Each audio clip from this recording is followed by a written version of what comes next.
Walang romansa, Lolet Solis binasag ang Kathden.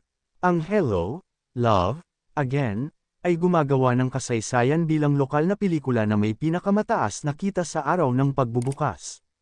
Pinagbibidahan nina Catherine Bernardo at Alden Richards, ang Hello, Love, Again, ay palabas na ngayon sa 1,000 sinihan sa buong mundo. Tila binasag ng talent manager, columnist na si Lolet Solis ang inaasam ng maraming fan nina Catherine Bernardo at Alden Richards. Marami na kasi ang nag-assume na may something special going on na talaga between Catherine and Alden. Sa pagsasama nilang muli sa Hello, Love, Again, ay nauwi na talaga sa totohanan.